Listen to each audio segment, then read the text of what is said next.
தமிழ்ஜனம் நேயர்களுக்கு வணக்கம். இன்று நம் அரங்கத்திற்கு வருகை தந்திருக்கும் ஆன்மீக பேச்சாளர் திரு பரசுராமன் அவர்களை வரவேற்று நிகழ்ச்சிக்குள் செல்லலாம்.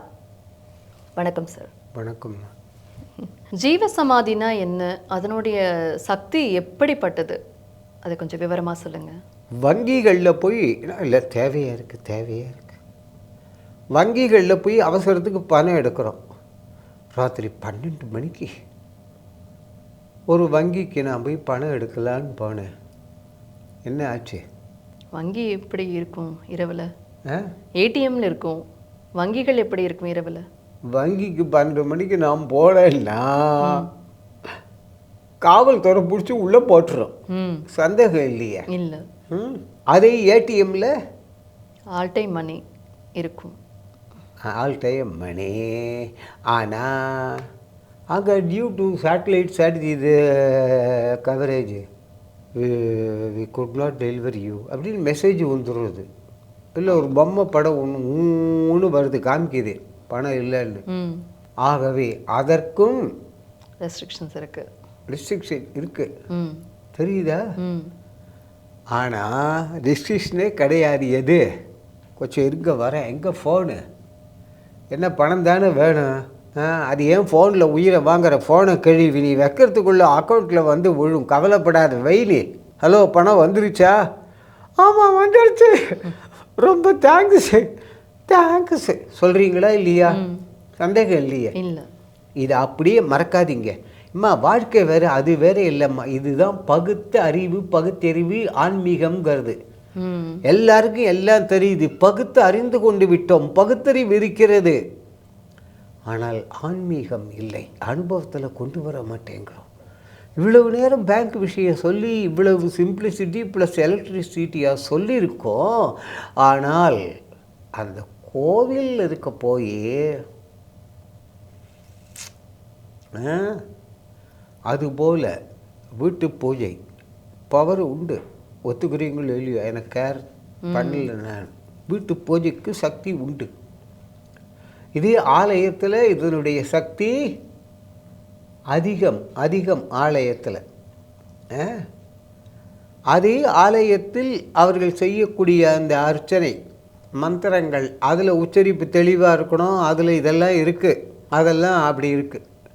அந்தந்த ஞானிகள் மகான்கள், உதாரணமாக பட்டினத்தார் ஞான சம்பந்தர், இதோ காஞ்சி பரமாச்சாரியால், ரமண மகர்ஷி, யோகிராம் சரத்குமார், எத்தனை பேரியா இப்படிப்பட்ட உத்தமோத்தமர்கள் வந்து அங்கே பூஜை பண்ணியிருக்காங்க இல்லையா? நாமெல்லாம் கோயிலுக்கு போகிறது வசூல் பண்ணிக்க. அவர்கள்லாம் அங்கே வர்றது பேட்டரியை சார்ஜ் பண்ணுற மாதிரி. அங்கே அவர்கள் உட்காந்து அப்படி பாடும் பொழுது அது அப்படியே சக்தி அங்கே அப்படியே குவியும் திரட்சியாக.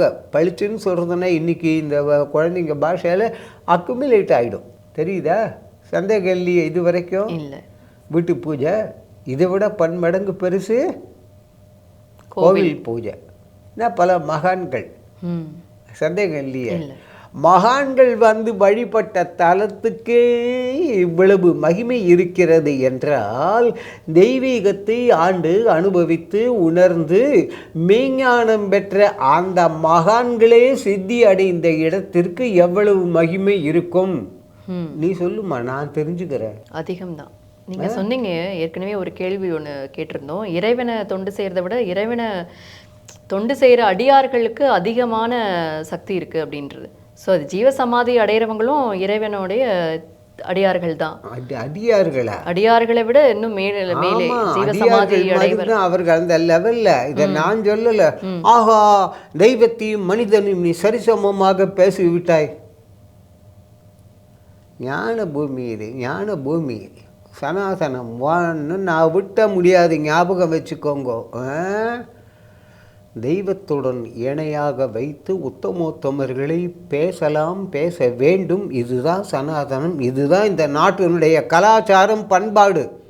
ஒத்துக்காதவங்களுக்கு நான் என்ன பண்ணுறது? பூனை கண்ணை மூடிக்கிட்டு எங்கே வெளிச்சத்தையே காணும்.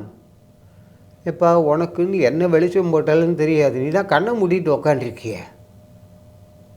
வள்ளுவர் சொல்கிறாரியா, அடிக்கடி வள்ளுவர் அடியேன் சொல்ல காரணம் சுப்ரீம் கோர்ட் தீர்ப்பு மாதிரிம்மா.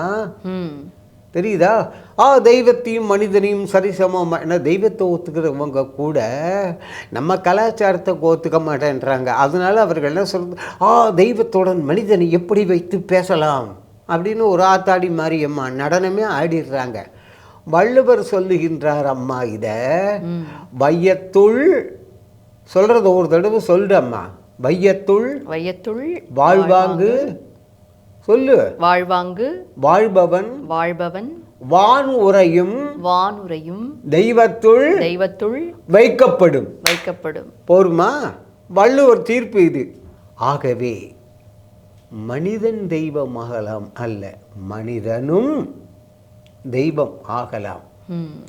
அப்படி தெய்வீக நிலையை அங்கு போய் அடைவதை விட இங்கு இருக்கும் பொழுதே தானும் தெய்வீக நிலை அடைந்து மற்ற அவ்வளவு பேர்களும் பல பேர்களுக்கு பார்வையாலும் நினைவாலும் ஸ்பரிச தீட்சையாலும் அனுகிரகம் செய்தது இந்த மகான்கள். அவர்கள் அடங்கின இடத்துல எந்த காலமும் அந்த அருளினுடைய கதிர் வீச்சு இதெல்லாம் அடியேன்னு அனுபவிச்சிருக்கேன். பல பேர் அனுபவிச்சிருப்பீங்க, நீங்கள் அனுபவிச்சிருப்பீங்க. அந்த மகான்கள் சித்தி அடைஞ்ச அந்த இடம் இருக்குது பாருங்க, போகும்போது இது என்னவோ தெரியல சார், அங்கே உள்ள நுழைஞ்ச உடனே என்னவோ அப்படியே இதெல்லாம் குச்சியாக சொல்ல வரல பாருங்க, நினச்ச உடனே அப்படியே குச்சியாக நட்டுக்கிட்டு நிற்கிது. அனுபவியுங்கள். எவ்வளவு உத்தமர்களது ஜீவ சமாதி.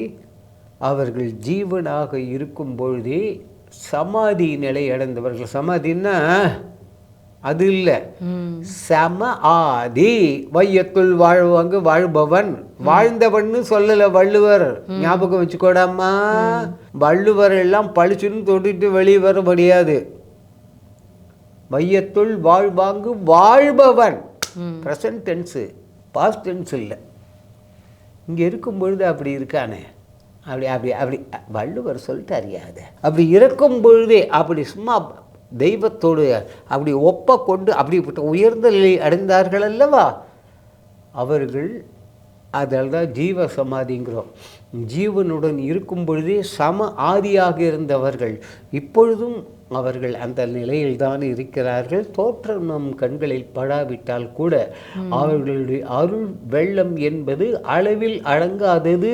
இன்னைக்கு குழந்தைங்கள உங்கள் பாஷையில் சொல்கிறதுனா இன்ஃபினிட்டின்னு சொல்கிறீங்க இல்லையா, அது போல்